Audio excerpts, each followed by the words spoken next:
Anamın yaşını mən necə deyim, ana hər yaşında elə anaydı.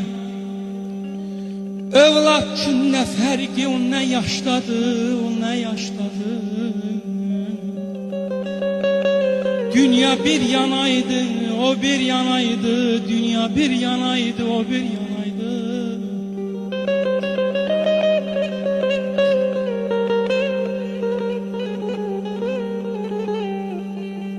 Bilirəm düşmüşdü saçlarına dən,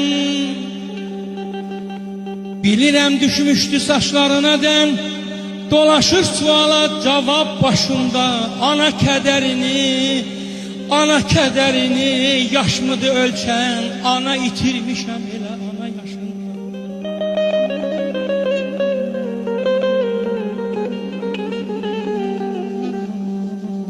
Evin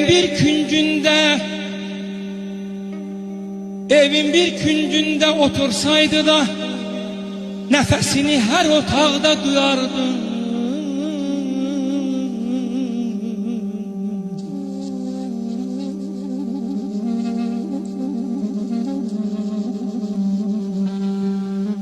Evin bir küncündə otursaydı da nəfəsini hər otaqda duyardım.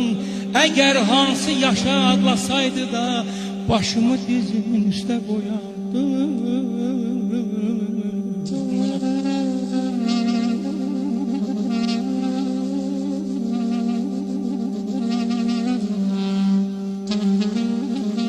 Allah'ın işidir.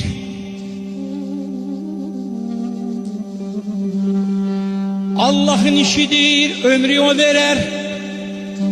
Bir gün gelen, bir gün gider dünyadan. Bir gün gelen, bir gün gider dünyadan. İnsan için yaşamak ebedi değil. Vakti çatanda köç eder dünyada. Vakti çatanda köç eder dünyadan. Ay amanım, ay